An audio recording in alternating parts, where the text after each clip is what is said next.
Greetings to theists and atheists alike. My name is Onion Knight, and in this video I'm going to be answering Jezuzfreek's 12 questions, so let's get started. What would you need in order to become a believer? Well, the thing is, I was a believer. I was a believer for many years. It is just recently that I have become a non-believer. It took me a while to get to that point, but to become a believer again, evidence.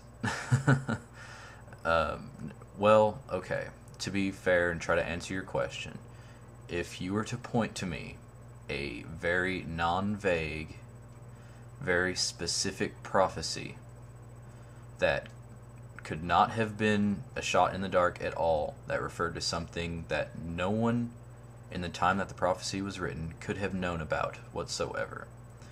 If you point to a prophecy like that, and it's not self-fulfilling, it's not flawed at all, then I would have to radically consider changing my beliefs, because I believe that I'm trying to believe in what is most true and most accurate. I'm not trying to believe based on emotion. I try to filter all that stuff out. I want as many true beliefs as possible, and if you were to demonstrate to me that Christianity was backed up by solid evidence, then I would convert again. Why are you an atheist?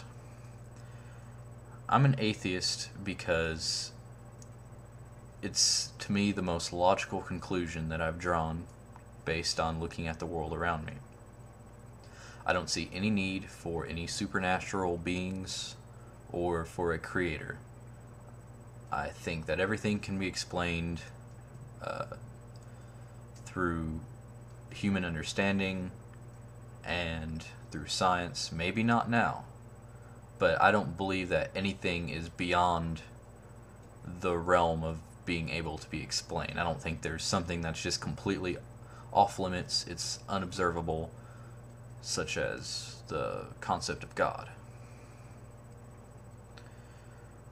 Why do you think a belief in deity has permeated almost every society and culture since the dawn of mankind? Okay, humans like to be able to explain and understand things. If we don't understand something, it's a little scary. We can see this even today. If we can't explain something, then people come up with ways to explain it. We personify things all the time. I mean, all you have to do is look at history and look at the many gods that humans have created. All that is considered mythology now, but yet we still have the Abrahamic religions that are still holding on, and somehow all the history of all the gods and all the different religions and stuff, they pretty much say, nope, we're right. They had it all wrong, but no, we've got the right answer. And religion is a very human creation. You can see it just by looking at history. Why does existentialism make sense to you? Okay, I'm not sure what you mean by this. I'm assuming you mean why do we exist? What's the meaning of life? Stuff like that. By meaning, I assume some sort of like divine purpose. Like, why are we here? Or, why were we even born? Why did humans come about at all if there wasn't a purpose? Which I don't think there has to be a purpose. I think that that's part of what makes life interesting, is that there is a very random element to it. I mean, you being born is pretty amazing. It's pretty interesting. For you to be born, your parents had to have met and had intercourse and your mother would have to be fertile at the exact right time with that certain egg that made you, and that certain sperm from your father that met the egg specifically made you. I mean, that's just kind of what happened. I mean, there doesn't have to be a purpose in that. You're here now, so it's kind of a non-issue now, isn't it? Of either faith, Islam or Christianity, which of these two makes the most sense to you? You must pick one. Wow. I can't say that they're both irrational. Okay. For me, anyway, I would have to say Christianity, only because I actually know the religion. I was actually a part of the religion for years. I was a Catholic, and then I was a fundamentalist. I mean, I know the doctrine. So I would say it makes the most sense to me just because I don't know anything hardly about Islam. Have you ever, even for a moment, believed in a god or gods? Yes. Since I was probably 6, maybe 7, I believed in God, Jesus, the Holy Spirit, Trinity.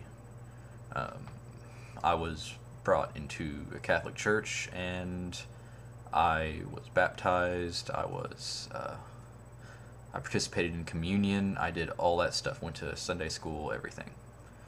Up until I was probably 13, and then at that point, my parents kind of became apathetic, and I became apathetic.